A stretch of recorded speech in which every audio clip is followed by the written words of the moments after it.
It's time to step out now into cosmos, into mythos, into psyche.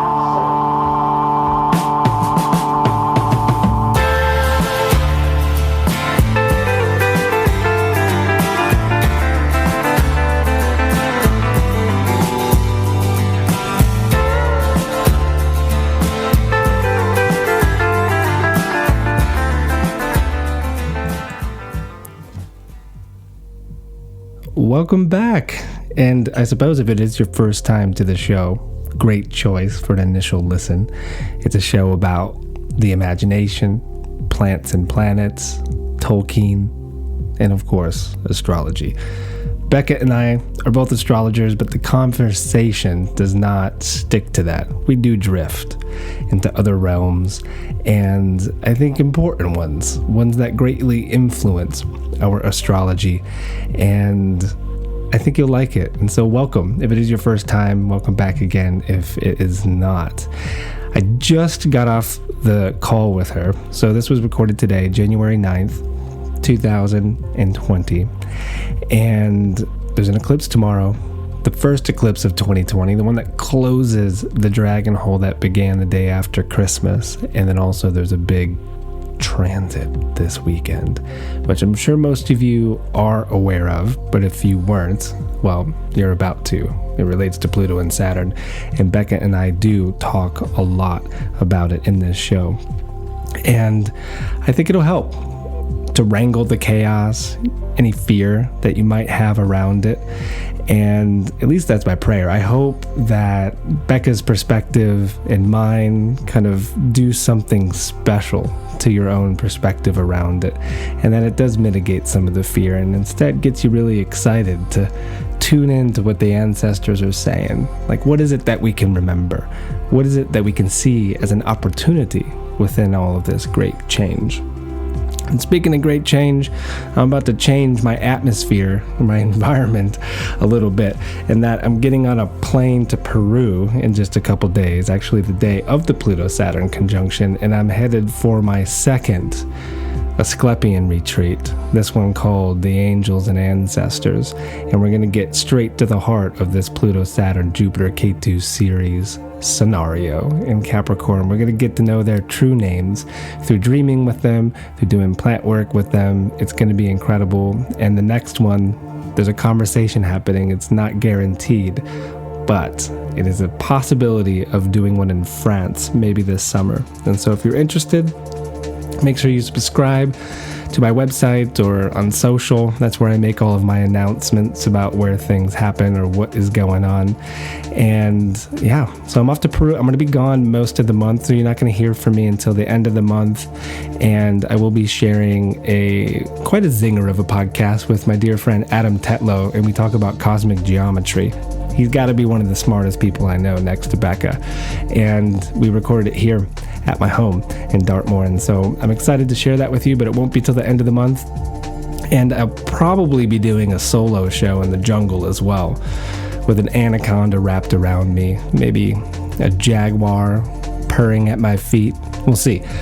But I am bringing my microphone, my portable one, and so I'm going to be doing something when I'm there in my downtime. And so be looking for that.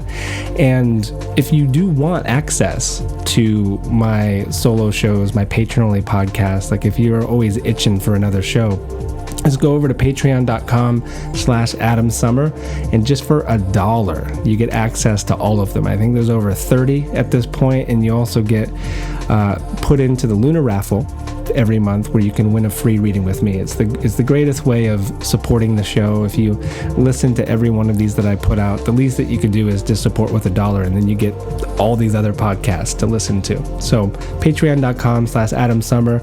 And also, if you're just listening on your podcast app, you can also just scroll while listening, hopefully not while you're driving, and leave some stars or a review. And if you do that, if you leave a review, take a screenshot of it, send it my way, and I will link you to any class of your choosing that's on my website. My website's holstoheavens.com, and so I thank you ahead of time for doing that. If you're not familiar with Becca yet, she has been on the show a couple times. I'll just give a brief intro to Becca Tarnas. She's a scholar, she's an artist, She's an astrologer. She's also an editor of the wonderful journal on archetypal cosmology called Archai. Check it out. There's some really great articles in it. And yeah, I think you will enjoy that. She also came out with a new book, which we don't really talk too much about. It's touched on a couple times, but it's called Journey to the Imaginal Realm. And it's a companion reader, but also a very deeply insightful one to Tolkien's work. I think you would really like it if you enjoy The Lord of the Rings or The Hobbit. It's a book for you. Absolutely true. I got bad news as well. I don't know what the curse is, but like every time I try to record a podcast here in Dartmoor, something happens with the internet or Zoom. And I mean, you have listened to it if you've been listening to recent shows, aside from my solo ones, of course, because I don't have to rely on the internet for that. But this time, halfway through, Zoom just dropped.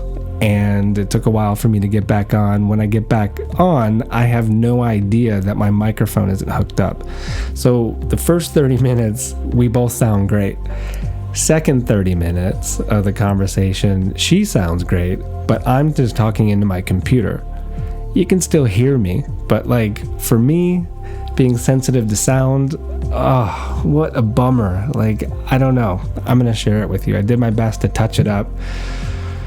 But yeah, I'm sorry. That's the bad news. That's the only bad news I have. I got good news that there's an eclipse tomorrow. Good news that Pluto and Saturn are coming together. But the audio and the second part of this podcast, kind of a bummer. So anyways, visit Becca's website as well, beccatarnas.com. Get her book, listen to her on other podcasts. The one we did previously was on Jung, or it was the last one on the Red Books. I think the last one we did together was on the Red Books, both Tolkien and Jung's Red Books, and then the one before that is on Carl Jung. So if you enjoy her vibe, our conversation, there's 2 more. Just scroll on the podcast app, and while you're scrolling again, just make sure you leave some stars or a review. I'll hook you up with a class. Easy. All right. And so I'm going to leave you with it. This is a conversation between Becca and I guess, attempting to make sense of the invisible landscape and the importance of dying before we die. Enjoy. I'll see you on the other side.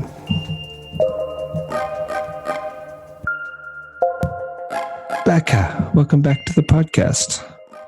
Thank you so much. I'm delighted to be here again. Happy 2020. It just started. It really did.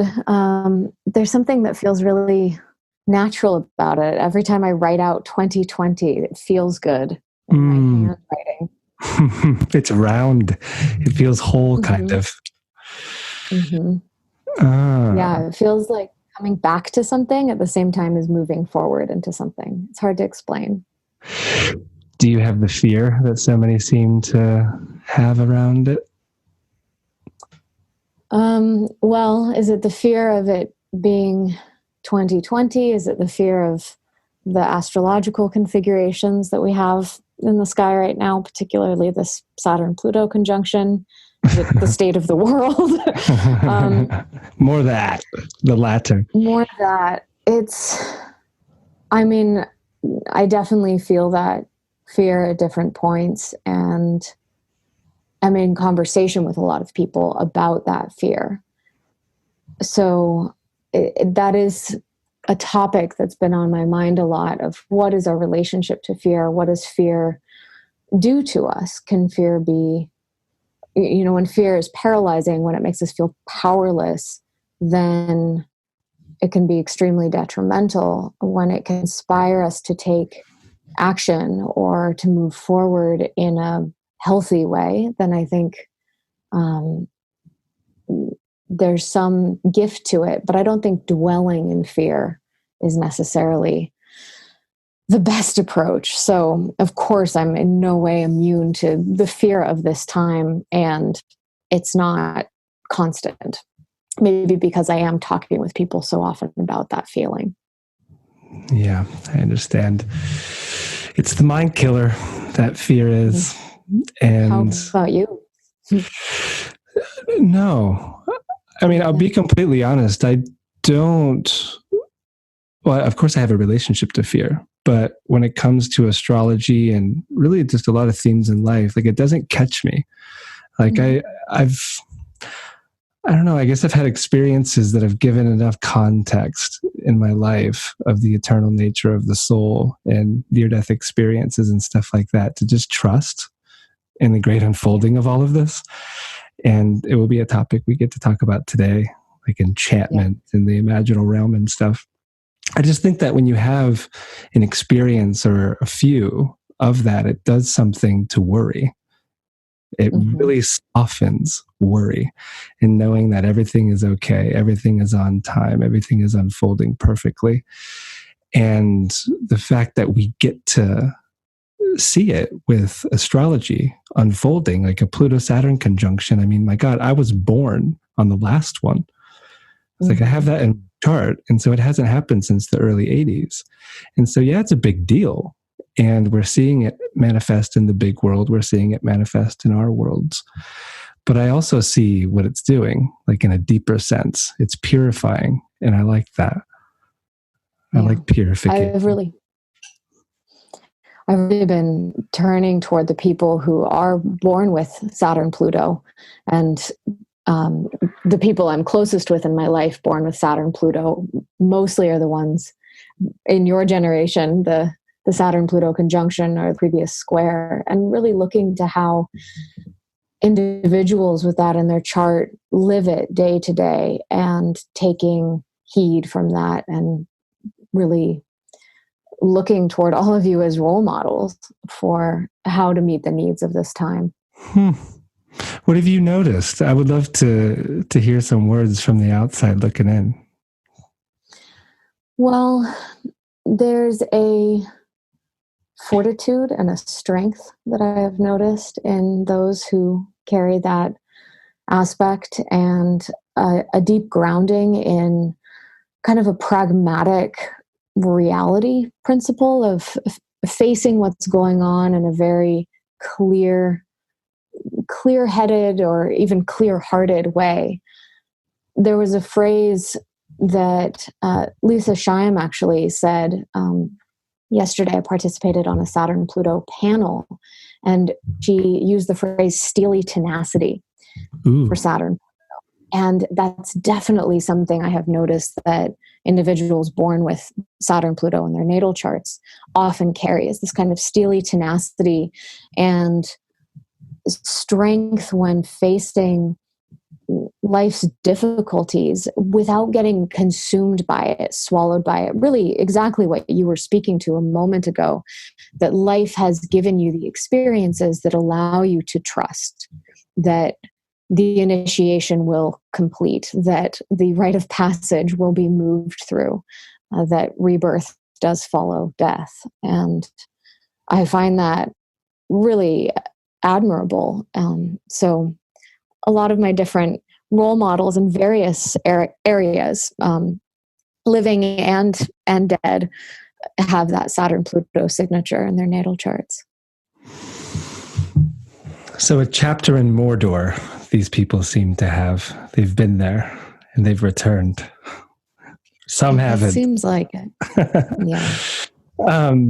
That's really interesting. Steely tenacity. I like that, Lisa. And was that Adam's thing last night? It Adam was. Bus. Yeah. Awesome. How'd it go? Because he invited me to come, but I couldn't do it. It was too late here in England. It was wonderful. Very full panel. Adam, who's now known as Achyuta, is because he was recently initiated into his Bhakti tradition. Nice. Brought together 8 panelists. He was one of the 8, and we went almost an hour over time because there's just so much to say on this. And I had a whole bunch of notes that I barely touched on because there's just such rich material. And probably, I think there were about 360 people watching. Wow. So it really felt like a conference or convergence, people coming together to be present with what's happening now. And I think that's what felt so inspiring to me that it wasn't just a panel of astrologers speaking about this from a variety of angles, all in very complementary ways. There wasn't any kind of contradiction. Everyone was kind of building on what the next person said. And the presence of the audience and what they're typing in the chat box, and really just the feeling was we're coming together as witnesses for this time. And that felt really hopeful to me. Oh, I love hearing it. And it gives me a little bit of FOMO that I couldn't do it. I was thinking about it. I was like, oh, I'll be up till like 3 a.m. though. No, I can't. You would have been up very, very late for sure, especially with the length of the panel. But I know he's planning on doing future panels, so it seems like a good format for sure. Nice. Well, yeah, this is a good way to get situated because the conjunction is this weekend. And you and I are talking on the 9th of January, where also tomorrow is the eclipse that closes out what I like to think of as a dragon hole. And last time you and I talked, I think it was the last time when you were talking about the Fey light, and we were kind of relating that to the light of eclipses as well. Mm-hmm. You remember that? Yeah, I do. We seem to come together at eclipses. Yes. Well, they're really eventful times, I feel. And like that last time you and I chatted was right before I set off on this weird road journey, and it led me straight to England. It was a very, very strange thing. And actually, when I was looking through your new book, The Journey to the Imaginal Realm, there was this passage that you were talking about Faramir and his relationship to chance, how he's a magical thinker, right? And I was like, "Ooh, I like that." I mean, because when I read the books, I was a teenager, and I wasn't necessarily a magical thinker yet. I wasn't paying attention to the dreams like I do now, or synchronicity in the ways that we do now.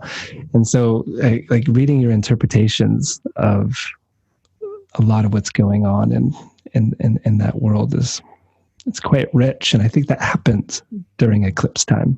What would you say to that?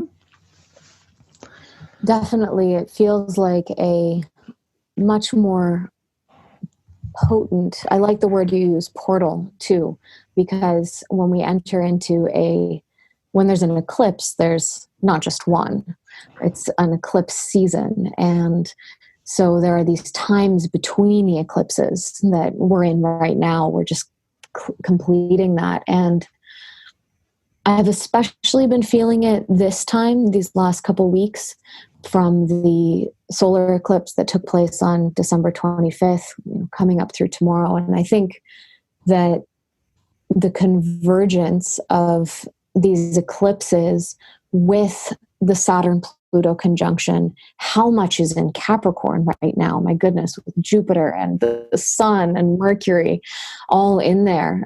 Capricorn is loaded. And that this lunar eclipse tomorrow will be facing off with that. So the moon's just going to be moving through all of those planets in succession tomorrow. It does feel like things are heightened, are intensified. There's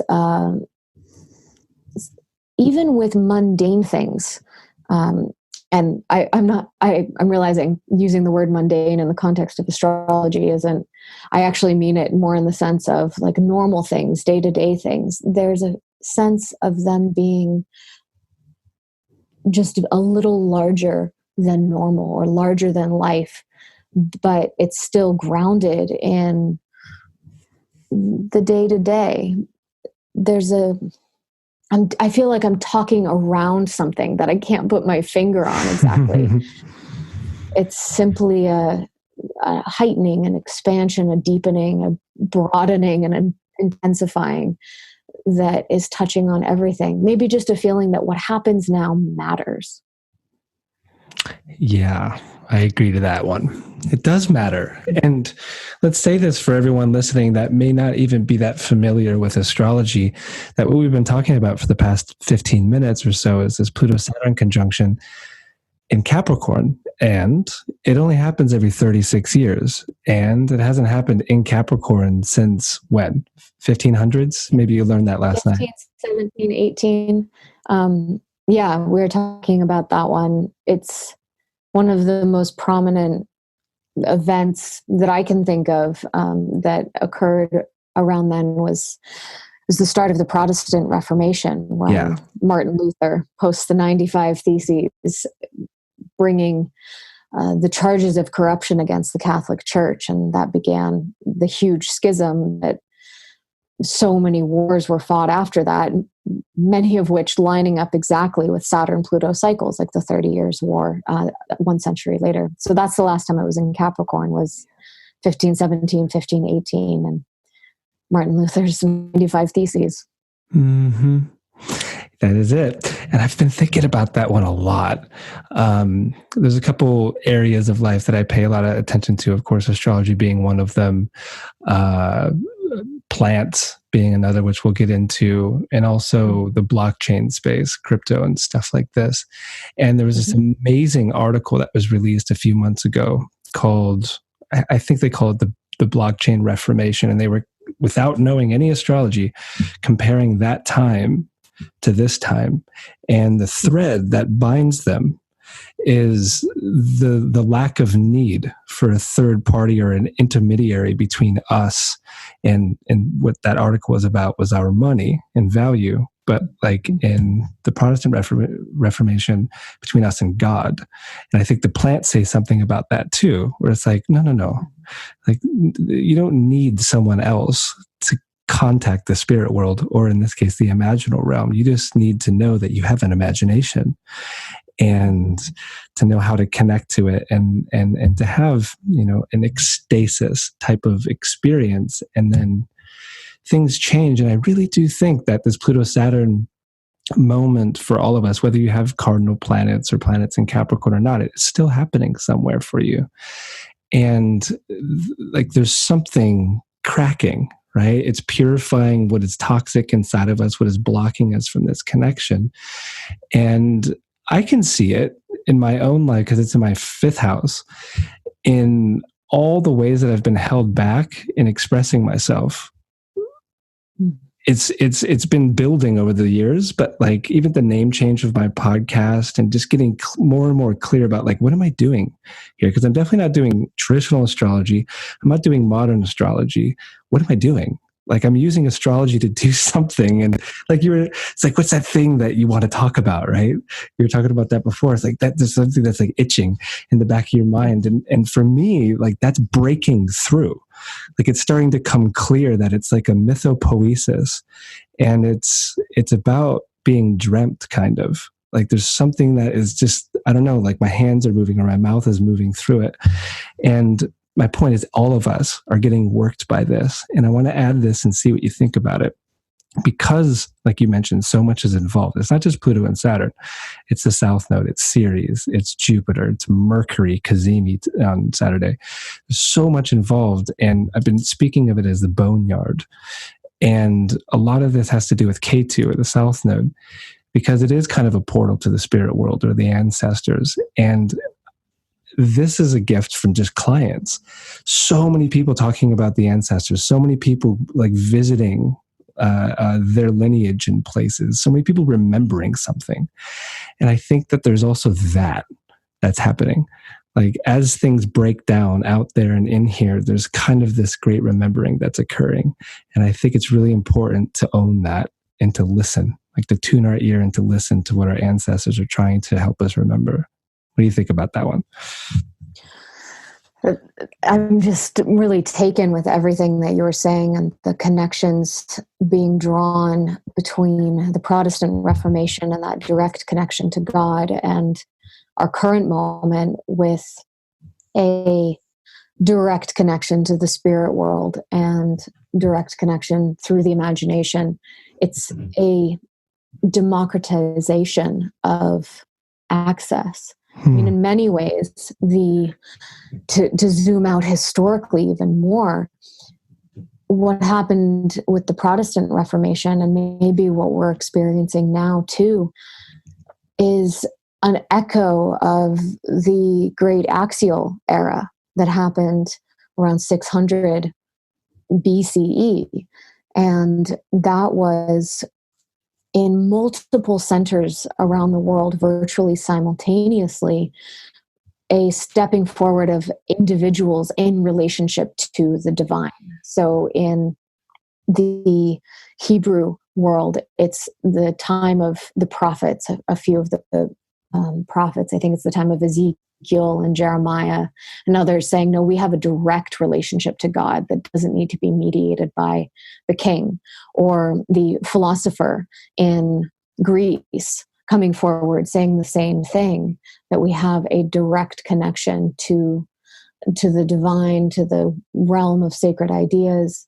We see it in China with the sage. We see it in India with the mystic. All around the same time, there's this democratization of spirituality. It's Karl Jaspers called it the axial era or the axial age, and that, just to throw in an astrological piece, that correlated with the one time in recorded history that the three outer planets, Uranus, Neptune, and Pluto, were in a triple conjunction. What? And I never knew that. yeah, it's extraordinary. The one time, Neptune and Pluto only come together in conjunction every 500 years. And the one time in recorded history that Uranus is there with them is when this huge, really shift in consciousness takes place. And the human being begins to come more into an individual relationship with the divine in various cultural forms. But it's just amazing that it happened essentially simultaneously, within a particular window of time. And of course, there's a building toward that in these shifts in consciousness, and then what progresses afterwards.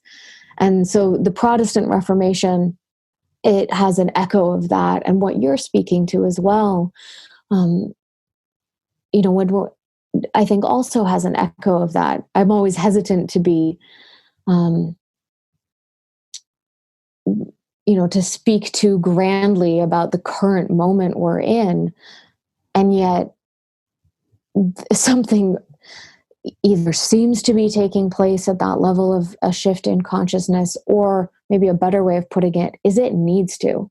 When we're speaking ecologically, the human relationship to this planet, there needs to be a shift in consciousness and a democratization of relationship to the divine, not only the human species, but a recognition of that within all species, within the earth community itself. So I really love where you were taking that. We've entered a good space, Becca. This is it. I mean, and that's why when you ask if is there fear, it's this is where I'm at with all of it. I think it's the moment that I think a lot of us have been waiting for, and it's not pretty. Like it's going to be rough. Yet that's the case with all purification. It's intense, and it relates to puke and guts and thrashing, and there's a lot that has to happen for something to be born. There are screams, and as long as we're at it day in and day out, looking at the hard stuff, putting in the work, not pointing fingers, staying in our center the best that we can, it pays off, right? Whereas if we slough off and don't do anything to take responsibility for all of this, and then the aspect happens, the transit comes exact, and maybe it's on, who knows, a person's moon or something like this. Something traumatic can occur. I mean, it's kind of the deal with the outer planets, and I don't know why I've never realized that. Maybe I have realized that before. Maybe your dad talked about it in Cosmos and Psyche, but Uranus, Neptune, Pluto. He does. Yeah, okay. That's a vestige of a memory with that. It's right near the end. So, you've committed to hundreds upon hundreds of pages of Cosmos and Psyche before you get to that little treasure. But it's a worthwhile one. I also read that book before I really knew astrology. I had never even looked at my chart before I read that book. It was a very weird succession. Like that literally was my first astrology book. When I talked to your dad, he thought that was interesting. It is interesting, but I look back on it. Like I read that whole thing without ever looking at my chart once. But anyway, my point is like with the outer planets, like if we're not going into the unconscious, trying to with a lantern and figure out who's or what stories are pulling the strings, what gods are at work down there that we're not seeing. Like when things become exact or very close to that moment, I think it does translate into trauma because we're not expecting it. We just think we're immune to anything like that ever happening. And I think so many of us have this like hidden kind of creeping suspicion that we are immortal, right? Like, oh, nothing's going to ever happen to us. Like, I'll be fine. I just can keep doing this forever. But then when you study astrology enough, you realize that fate is quite real. And yes, there is free will too. But like when you get into, timing techniques as well, paired up with outer body transits. Like when I say timing techniques, I mean like dasas, zodiacal releasing, Vimshodari dasa cycles and stuff like that. It gets really weird. Like so strange in how these things work. And so we want to be proactive. And to be proactive with Pluto and Saturn is, when's the last time you saw your astrologer or your therapist or did a proper ceremony? Or both. Yeah. I'm having this line come up in my mind, actually from Hayao Miyazaki's Princess Mononoke. If you know Love that it. film. Yes. And right at the beginning, the wise woman says to the main character, you cannot change your fate, but you can rise to meet it if you choose. And that's really what it feels like, not just this time, but in relation to any of our transits or even our natal chart, that we can't change the unfolding of the transits. We certainly can't change our natal chart, but we can rise to meet what we're being presented with. And you said something earlier about, not pointing fingers, doing your deep inner work. And that piece around not pointing fingers, I think, is really important for Saturn Pluto as well, because there is a tendency to want to split the shadow off from ourselves and project it onto other people, other cultures, other countries. And that is why these eras align with usually geopolitical conflict and wars and so forth. And when we're trying to find our own personal sense of agency amidst that, I do think coming down to the kind of day-to-day moments of, when we are upset about something and something goes wrong, really paying attention to when are you taking responsibility for that and when are you blaming others. And that is a hard practice. I mean, my goodness, can I speak personally to that, especially in these last couple of weeks? It's so easy when things are difficult to just want to blame others, even if it's a little thing. And yet I think that's really some of the most powerful work that we can do in this time is own the projection, own the shadow, take responsibility, take more responsibility, really look at how you're showing up in the day-to-day interactions, the people that you're closest to. And that actually, I think, has more of an effect than we likely realize. That does ripple out, even if it doesn't seem like it's going to have an effect in terms of what's happening, at the level of governments and so forth. Beautiful. And it's got to, because if we are all connected, then that means there's some sort of a weird web that is spun between all of us. And so every interaction is going to spread through the web. And so when it comes to like saving the world, right? The youthful folly of like, I'm going to save the world. I'm going to change the environment. I'm going to, whatever the vision is, which is pure and good. Sometimes it comes back to, well, What is it like with your mom? What is it like in your relationship to dad? Like, how do you deal with the affairs of what's closest to you? And I think that's the most revealing thing with character, or really where we're at in the journey. And I want to add something to all those great points you just made. Blame with the planets as well. And this is one of the greatest shadows of people that study astrology, is being fearful of transits, but also blaming poor Mercury or poor Saturn on their woes. I think it's a huge leap that we have to take of realizing, yes, our own responsibility to the responses, but also I do think that all of the gods and goddesses have our best interests in mind, which is kind of a remembering of the soul. It's a purification process. And so instead of shaking our fist at the heavens, we need to realize these are all opportunities. Every single thing that comes up is an opportunity for growth. And God, we need that with astrology. So many people can get caught by these transits, can't they? Absolutely.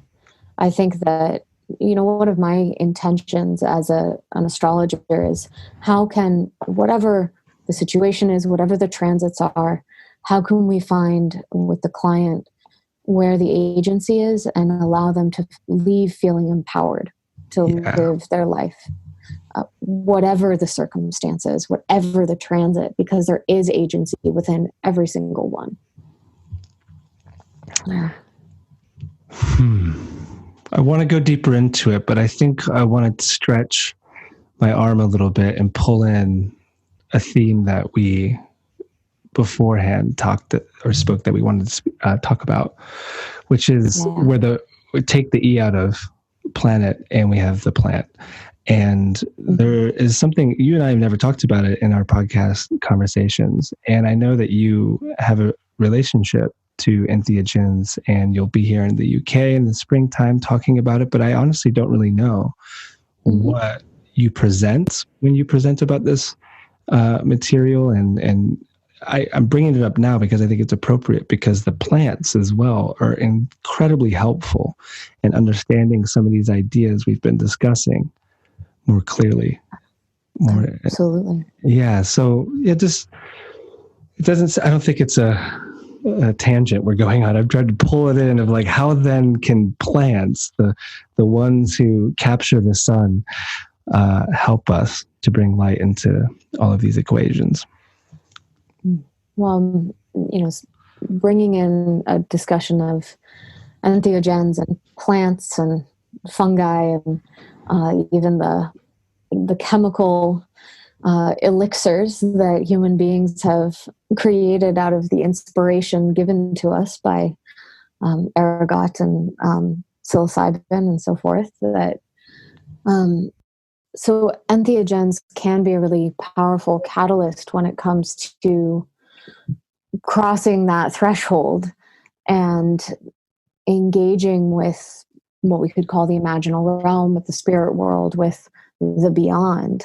And it really can give us kind of a nudge over that bridge, or it's more than a nudge. It really, sacred medicine can carry us in a way that a practice, you really have to hone that practice. And honestly, I think different spiritual and imaginal practices paired with incremental psychedelic or entheogenic use is maybe the best combination, because the practice without the plant medicine allows us to see how much we can make that journey simply in a, what you could call an ordinary state of consciousness. I've been wondering about those phrases lately: non-ordinary state of consciousness, ordinary. We're always in some kind of altered state of consciousness, but sometimes it's more extreme and all-encompassing and powerful. But there's such an extraordinary revelation that can potentially come in with focused, responsible, work with sacred medicines that's held in a sacred and solid and safe container where one can do exactly the kind of work that we've been talking about, of facing one's shadow, of doing one's deep inner work, and undergoing the initiation rite, the death rebirth experience inwardly, rather than needing to live that out in the outer world in some way that may be more problematic relationally and so forth. Yes. And for everyone that doesn't know what an entheogen is, it's just another word for psychedelics, and it means divine inducing, or what's the perfect translation of it?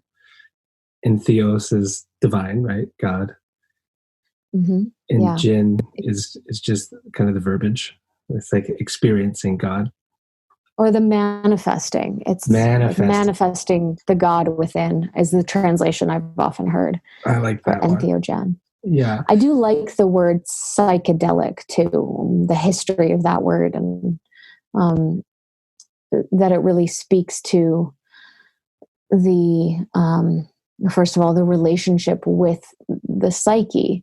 Entheogen points certainly toward the divinity and the sacredness of the experience, but I kind of like holding both together, the entheogen and the psychedelic. Both of those words are really beautiful words, actually. As someone who appreciates just the sound of words, I love the sound of those. Yeah, and psychedelic means mind manifesting, doesn't it? Or psyche manifesting, which is, of course, something like soul. And they are both sacred. I think they both work. I don't Absolutely. I don't know. And then medicine too. I mean, that's the common lingo these days, especially where you live, medicine. And it is medicine. And you mentioned something. Here's where we can stitch some of the themes together for everybody. You mentioned ergot. And we were talking also about this Pluto-Saturn cycle. You mentioned the axial alignment with Pluto, Neptune, Uranus, and how I was also commenting on how I'm seeing the ancestors knocking on the doors. And so I've always been fascinated with certain things like the Eleusinian mysteries, like what was really going on back then. And I'm reading this great book right now by Peter Kingsley called The Dark Places of Wisdom. And he talks about this guy, Parmenides, who was kind of like the metaphysics guy in the old days. And so much of what I think we have lost is what you're speaking to about the death and rebirth. Like, we don't die before we actually die. And it's absolutely essential that we do. Like, we have to go through some sort of an initiation, not necessarily being torn about by the spirits and dismembered and put back together again. That's more the making of a shaman. But that's okay if you go through it too. I'm sure it's helpful on the other side of things. But we do have to confront the soul and our relationship to this body's mortality before we die. And there's just a creeping suspicion that in the old traditions, like the Eleusinian mysteries, the Asclepian temples, and so many other ways all around the world, that this was like the centerpiece. This was the main point of the ordeal. And the ergot, like you mentioned with the plant, like I think we now know, I don't know if there's even debate about it, that ergot was somewhat involved in the Kaikion that was drunk in Eleusis. And we know, well, for those listening that don't, that LSA is a chemical that is in ergot, which is a fungus that grows on rye that Albert Hofmann extracted LSD from. I think he used morning glory, didn't he? It wasn't ergot. I'm not totally sure. I can't remember. I thought it was ergot, but I can't remember. I met him. Did you? I met him once. Yep. I was 16 years old and I had no idea what was going on. I didn't quite, it didn't occur to me that just how amazing it was that I was meeting the Albert Hofmann. And he was 97, living in Switzerland still. And he had done LSD 2 weeks before. So he was doing it. I think he lived to be 104. Mm-hmm. And I just remember his presence was so gentle and kind, and there was this kind of almost a sparkle in his eyes. I bonded with his cat. Wow. I was, and it just felt like, in retrospect, because I didn't start working with sacred medicine until later. I think a lot of people encounter that in their teenage years, and for whatever reasons, I didn't want to follow that path at that younger age. So, as a 16-year-old meeting Albert Hoffman, I wasn't as aware of, who he was and what he had brought forward. But yes, as far as just going back to your other point, that there is archaeological evidence that it was ergot that was used in the Eleusinian mystery rites.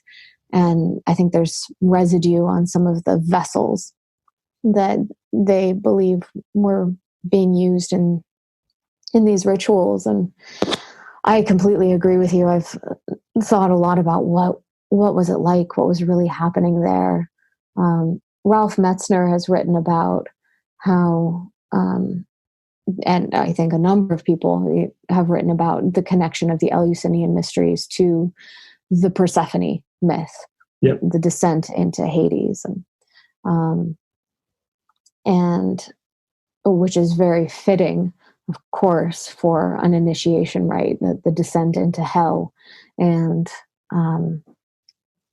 the initiation, the death, rebirth that takes place there, and the empowerment that is found there as well. Isn't it interesting too, Becca, that Ceres is involved with the boneyard? Right? I know I don't talk about it enough because I don't really use the goddess asteroids that much in my work, but Ceres being Persephone's mother, Pluto being the symbol of Hades, and then you have this ancestral thing coming through. I think we stumbled into what we needed to talk about, the Eleusinian mysteries. Like there's something to this. And, I'll add that tomorrow, well, I'm actually hopping on a plane to Peru on the conjunction, like pretty much when it's exact is when I'm going to get on an airplane and head towards the Amazon. And I did that intentionally. But this will be the second retreat that I've done resurrecting the Asclepian. And Edward Tick, who has been on the podcast now, wrote this amazing book called The Practice of Dream Healing. And it was definitely the most transformative book I read last year. I'd always known about Asclepius, Ophiuchus. I knew where it was in the sky. I knew that he was a student of Chiron. Like I was interested, but I didn't know the depth that this practice went. And I didn't know that there was people alive today that were doing Asclepian work. I was just in the dark around it. And then I got that book. Then I met Ed. Then it began. And we did one in Colorado. And now we're going to do one in Peru. And to bring in plants and planets and dreams in a contained space for a week is the most amazing experience.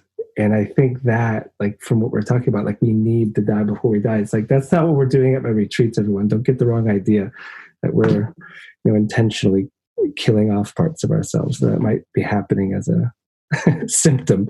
But we're trying to make contact with these gods. We're trying to find wholeness within these experiences. And there's nothing like working with dreams and the transits and the chart. Like, it's so remarkable, as I'm sure you probably have many stories of. And so there's something that's connecting our beginning of the conversation to now with what was just brought up, don't you think? Definitely. I keep thinking of this phrase that Stan Groff, the LSD psychotherapist, will say, and I know he's taking it from a tradition, and I can't recall which one, but he says, "He who dies before he dies does not die when he dies."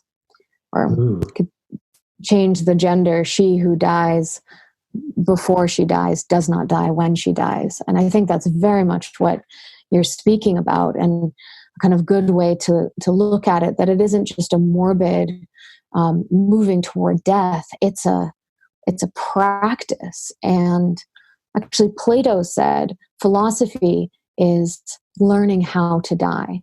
And in many ways, I think that psychedelic work can very much be that too. Learning how to die, so that when we do, absolutely inevitably, the one guarantee, face death, that we're prepared and we know what we're encountering. And weaving in another thing you were touching on, plants, planets, and dreams. I love that, holding all of that together. The deeper understanding of the astrological archetypes, or the gods, as some of us want to call them, can really come through in doing sacred medicine work. That allows us to cross over that veil and to see the gods or the archetypes in their fullness, or more of their fullness, where what in this state of ordinary consciousness, when we're describing Saturn, for example, in all of these separate so-called key words of death, structure, time, limit, contraction, etc., all the separate words, you can have a direct experience of why all of those qualities are unified into a single archetype or a single god. Hellheimir. We need that spirit with this, don't we? Yes. Tell everyone what Hellheimir is. Well, I hadn't heard that before watching this not too long ago released Tolkien biopic. So I think that was a weaving in, if I recall correctly, of some Norse mythology into the young J.R. Tolkien and his close friends in the TCBS, the Tea Club Barovian Society, as it stood for. And in this film telling of Tolkien's young life, they chant out Helheimir, which is an invocation of this particular deity. But the spirit of facing, like having a noble death, right? Of like, whatever the occasion is, do not stare it away. Like Wim Hof talks about this too with fear. Like you asked me about that earlier, do I have fear? And like that's me being honest with my answer. And Wim Hof, you know who he is, right? I don't. Wim Hof, oh dear, you must know. You were just talking about snow and deer. So Wim Hof, aka the Iceman, he's this Dutch, I don't want to call him a self-help guru because he's not that. Like he likes to breathe. He likes to help people. He likes to basically rewrite our understanding of consciousness and what we can do with it as far as health, body, mind, and spirit. He's a profound human being. And the last interview I saw with him, he was asked that same question you asked me. Like, is there anything that scares you? And he's like, not really. And then he talked about why. Because like every time a fear comes up, like his approach is Hellheimir. He didn't say that, but what he said was like, you have to look it directly in the eyes. It's like if you have a nightmare, like I was practicing this with my girlfriend not too long ago. She has these night terrors. I was like, next time it comes up, like actually pull the hair back of that scary woman that keeps showing up and actually see who it is. Like look into it, like actually move towards it. And then something actually marvelous happens. Like when you move towards the fears, you realize that it was a paper tiger, that the imagination kind of creates these themes because they are Plutonic, they are Saturnian, but they're not real in the sense that, say, maybe soul is real. It's a different kind of real. It's a figment of imagination that is thematic. What would you say to that? I'm really curious. I mean, I think that's what well, first of all, what trained guides doing psychedelic work, one of the main things that they tell people that they're guiding, go into the fear. If something comes up you're afraid of, go straight toward it. And exactly, I'm in complete corroboration with you that usually what we fear when we go toward it is some disowned part of ourselves, or I don't want to reduce it just to us as individuals, but something that has been oppressed or locked away. And it's scary because we refuse to look at it and get to know it.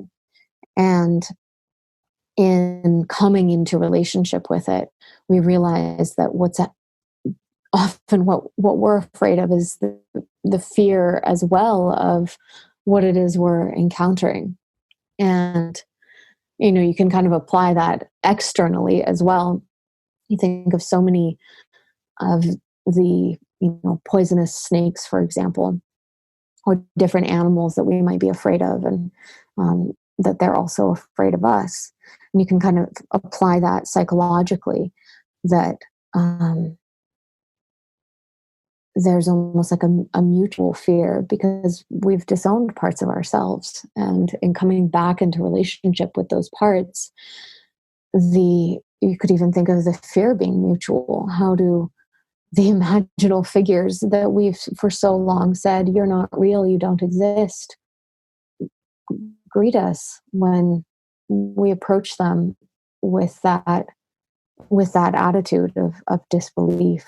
So yeah, I'm very much in corroboration with what you're saying. The power of the imagination is extraordinary to breed fear in ourselves and that which we encounter when it is unknown. Mm. And do you often, like with clients, and when you talk about this, bring up Mordor or Schmeagol, Golem, like these processes? Because it's kind of how it plays out in Middle Earth, isn't it?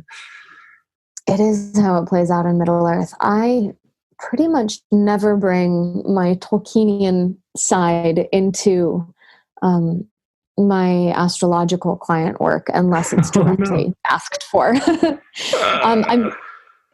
It's, I'm sure unconsciously for me, it's informing what I'm thinking about, or at least how I approach certain things in a broader sense, in terms of the imagination and so on.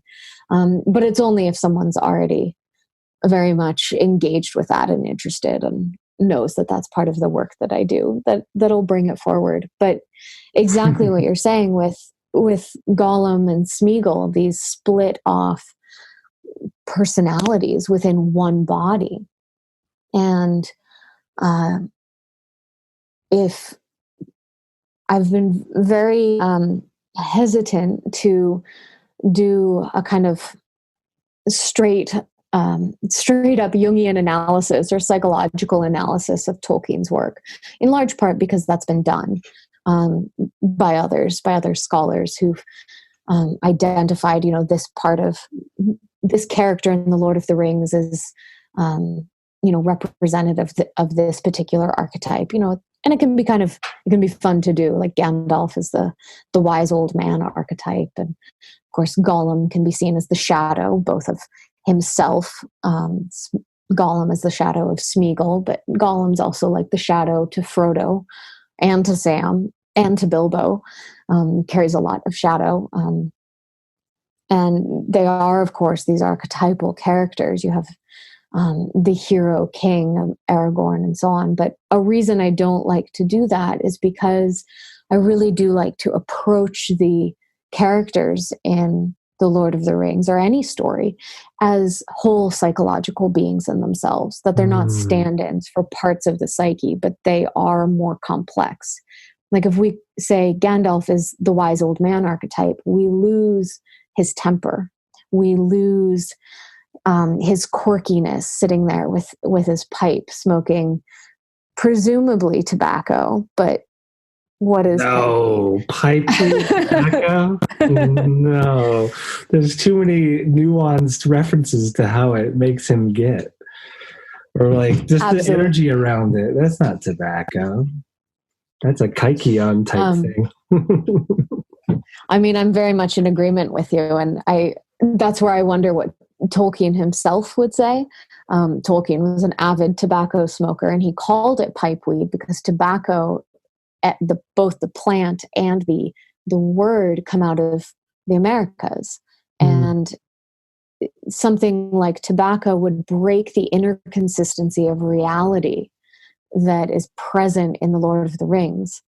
And there's certain things that made it in that would break that anyway, like the fact that potatoes are part of it. Potatoes, of course, are originally from South America, and so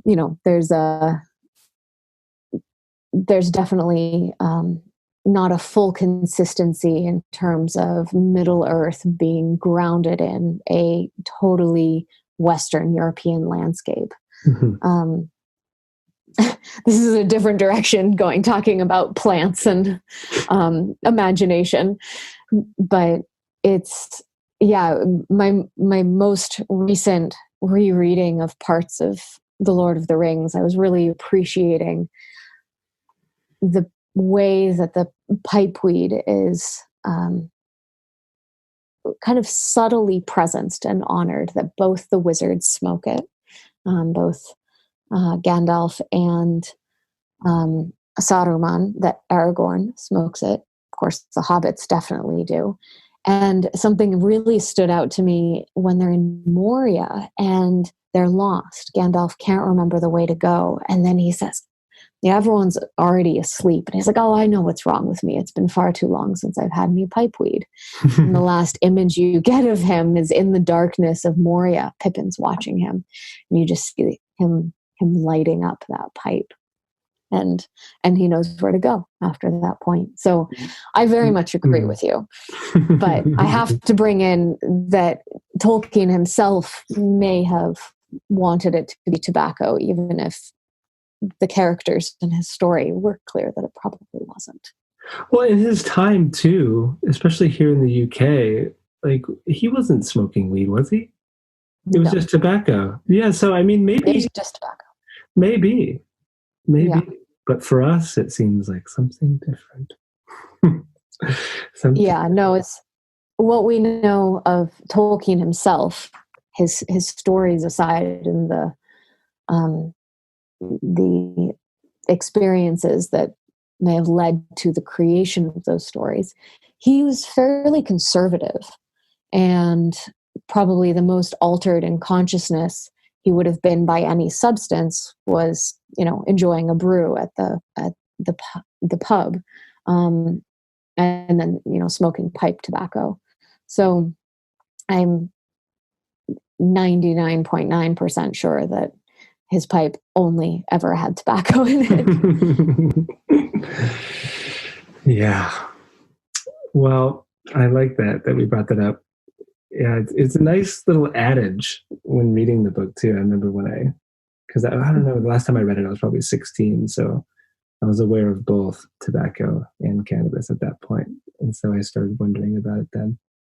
But let's bring this back. Let's try to, not that we can't find much in Middle Earth. And it is, of course, your new book, which we didn't talk too much about, The Journey to the Imaginal Realm. But what I'm curious about is, like, in this moment we're in, there's an eclipse tomorrow.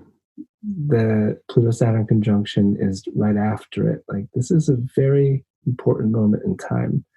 And I do hope that, like, this conversation lands well in everyone that presses play on it.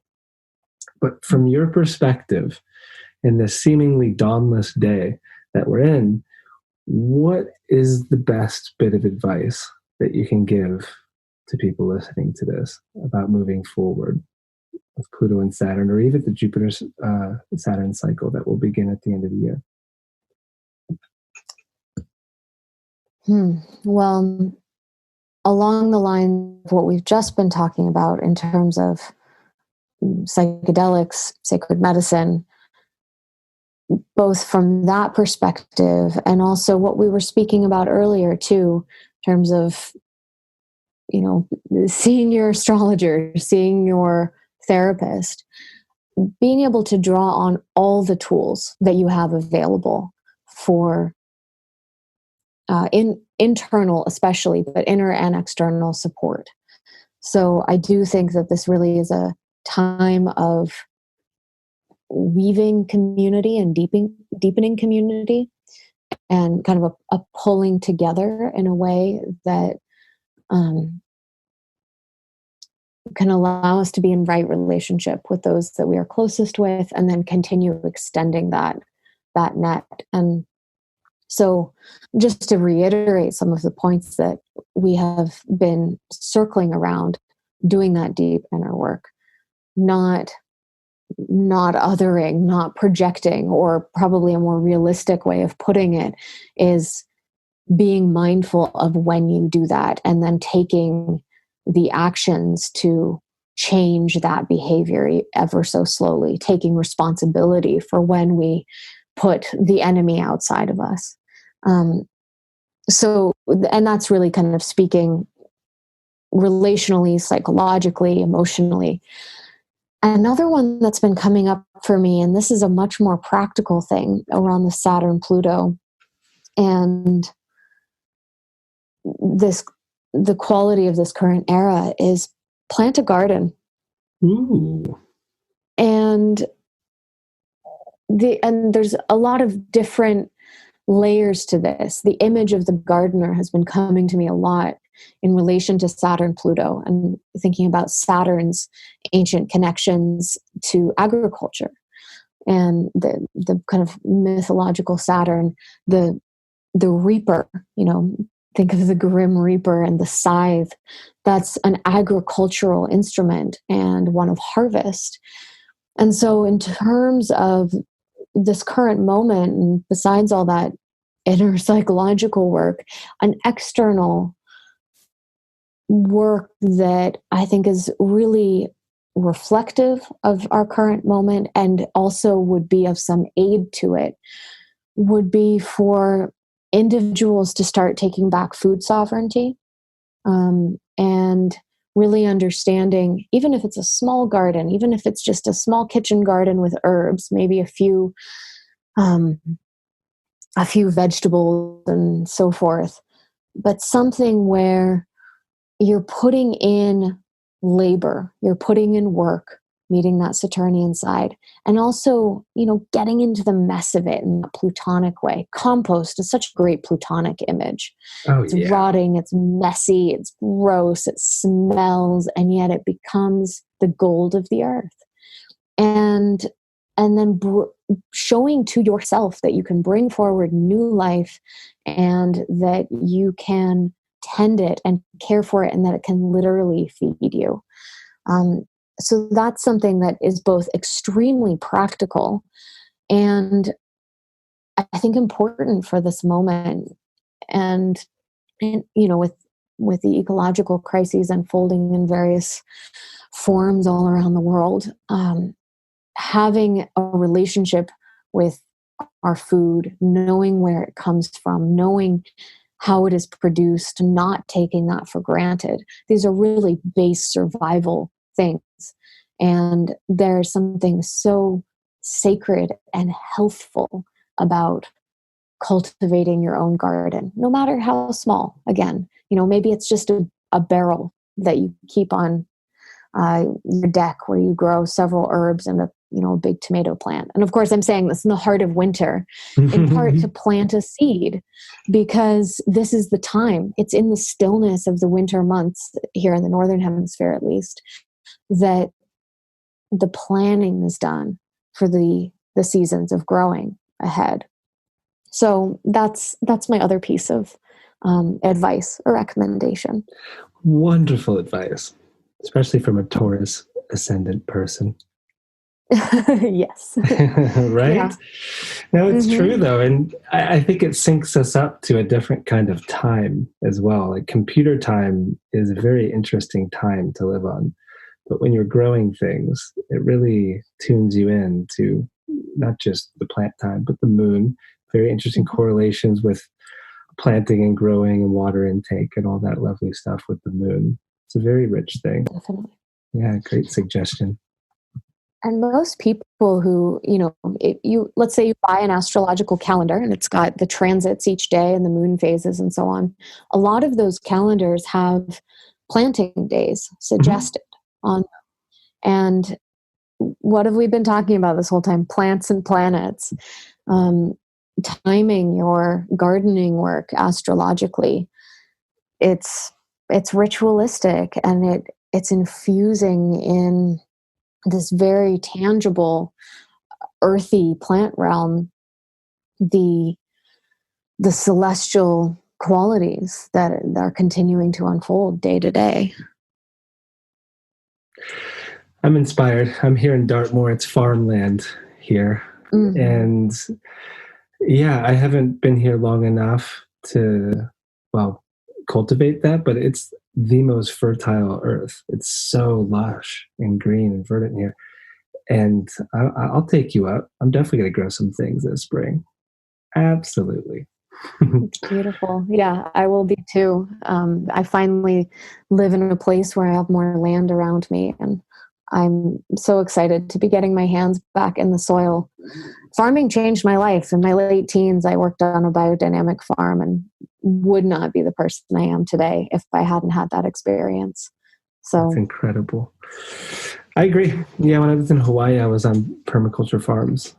And yeah, it's just a good way of living and a skill to have. My goodness, talk about Taurus second house. Like, there's no skill better than to know how to work with seeds and plants, soil, the whole thing. Well, I want to keep talking and talking, but I value your time, and we'll have to pick up on some of those themes we didn't even get close to touching on. But I was just thinking about it. Like, I think a conversation between you and my girlfriend would be more interesting about talking about your history and your dad, because you guys are very similar as far as having similar fathers, and you're into a lot of the same things. Like, she's an environmental lawyer. And doesn't really practice anymore, but still knows a ton about the environment, and her head's really in that. And I would love to have that conversation. Mm-hmm. Yeah, she's going to start a podcast, and so when she does, I'm going to link the two of you. Perfect. I very much look forward to that.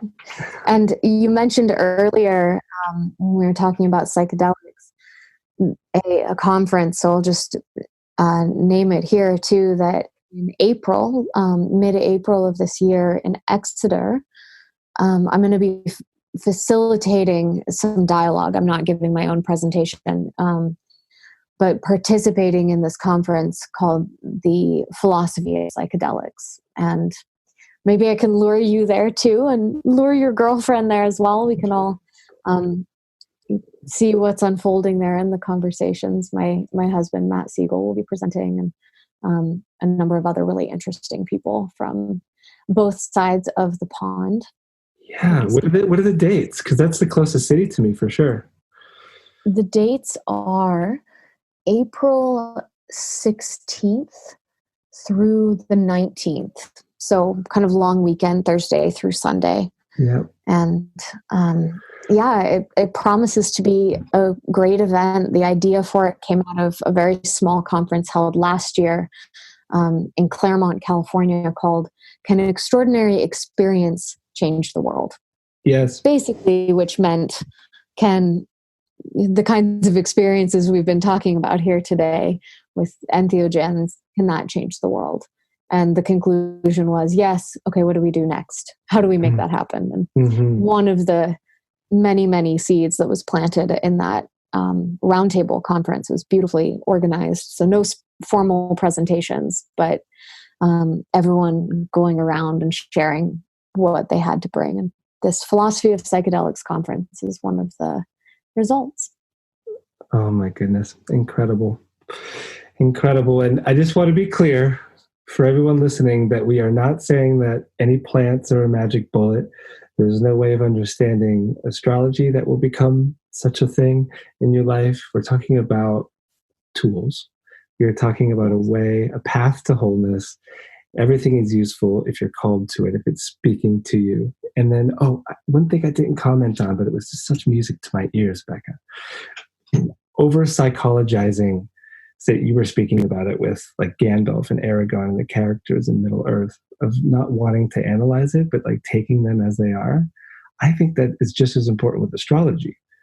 Like, why are we saying Jupiter is like this? No, Jupiter is, and we need to know him, right? We need to understand like what it means to actually listen, to converse, to conjure, to learn from these gods and goddesses. And so when you were saying that, it's like, it's so real. I think that we went through a big phase in the latter part of the 20th century of overly psychologizing everything. And I think the next leap is what's happening. It's a mythic one, or an imaginal one in this case. It's like, let's get weird. Let's step through the door. In other words. I mean, it's really about, it's bringing the psyche back to psychology, and coming into that, instead of a psychological reduction or an archetypal reduction, where it's similar to what you were saying before with, we can blame the planets for our behavior and certain transits, for example. And instead of reducing it to that, rather coming back into that mythic wholeness of the relationship and that open curiosity, because we're never going to know all of the expressions of Jupiter, because there will always be new ones. Yeah.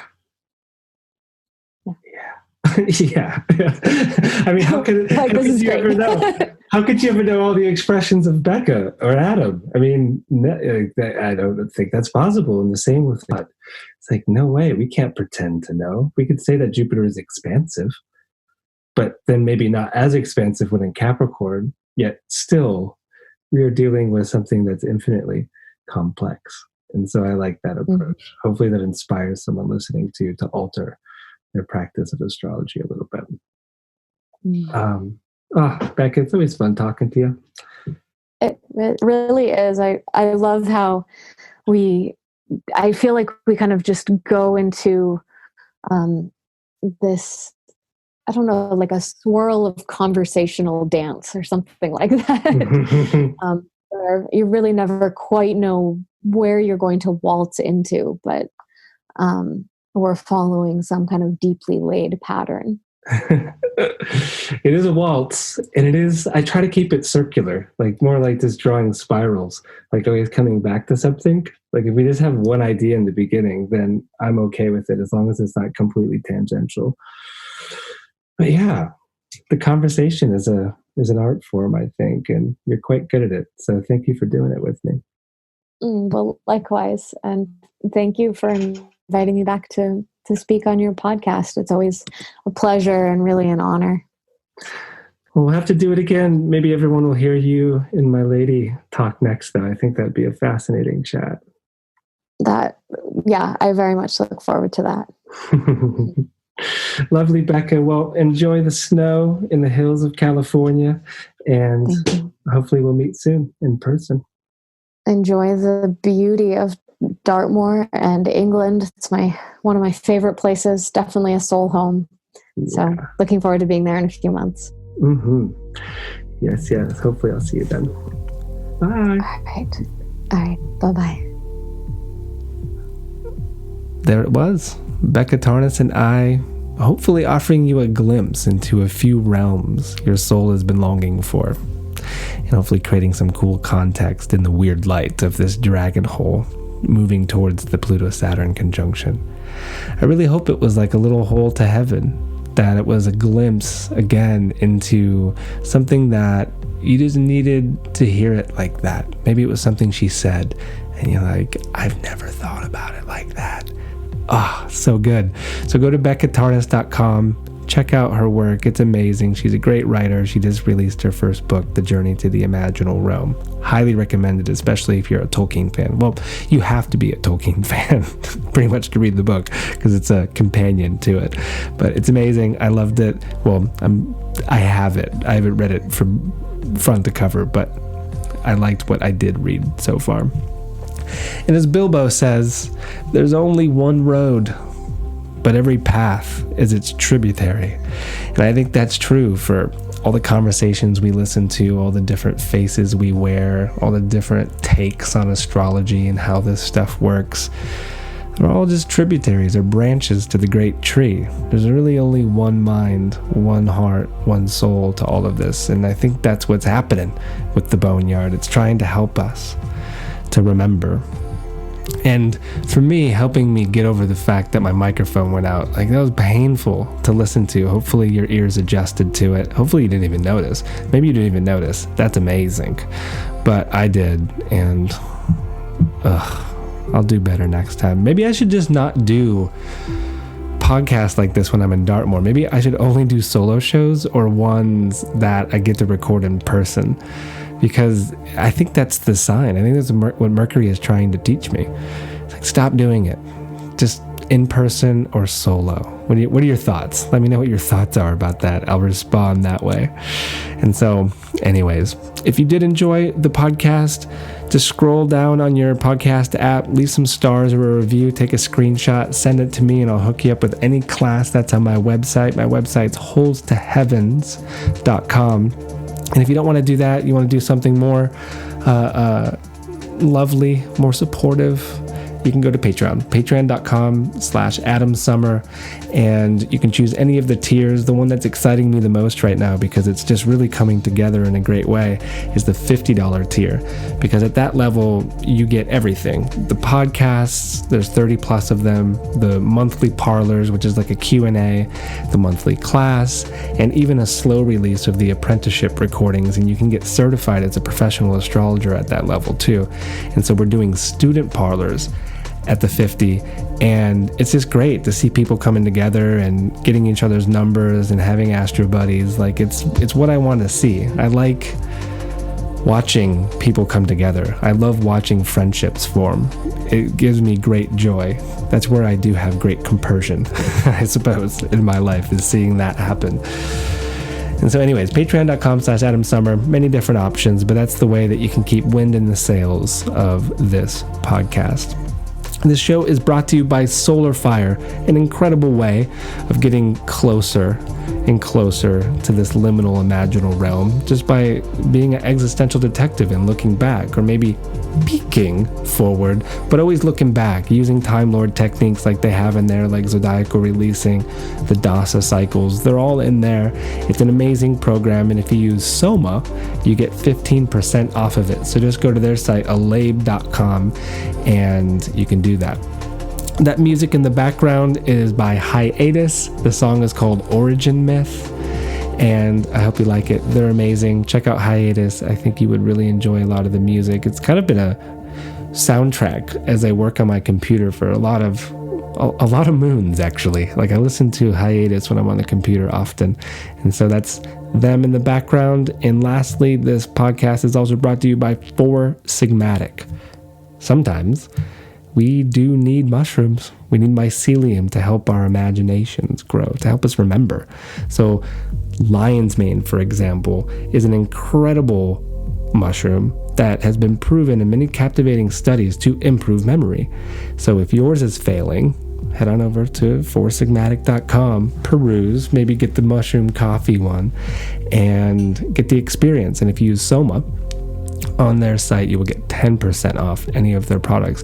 In fact, I have only been drinking their latte. It's like a delicious mushroom coffee latte. And I mean, maybe you live in Portland or LA and you can get those at your local coffee shop, but most places you can't get a medicinal mushroom coffee latte.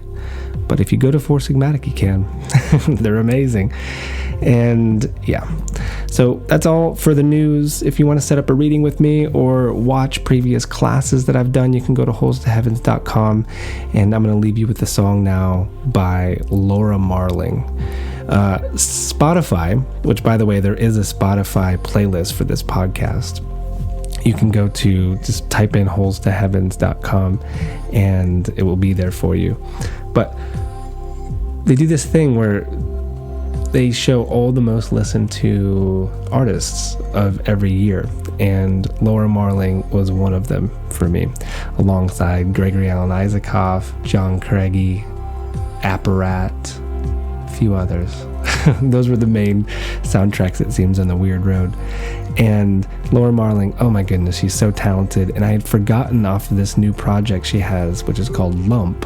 There's a song called Rolling Thunder. And Rolling Thunder, if you've been paying attention to some of my work lately, is when I'm relating to Jupiter's entrance into the boneyard, calling it Rolling Thunder, which in native tongues means speaking truth. And so that's the name of this track. Check it out. It's called Lump, and it's an amazing project. I'm sure you'll enjoy it if you like this song. She has immense talent and, of course, imagination, just like our guest in this podcast, Becca. And yeah, purchase the album, see her live when she's in your town. And that's all I got. I'm off to Peru, so I will be gone for a while. And the next podcast, I will try my best to get out by the end of January. And so be well, be kind, and I will talk with you all very soon. Thank you again for listening to the podcast. Sorry I wasn't able to share the song.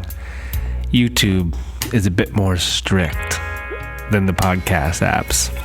So if you'd like to listen to the whole show, go over to Spotify, the podcast app, SoundCloud, or really wherever podcasts are found. This is Tree Theater. Ciao.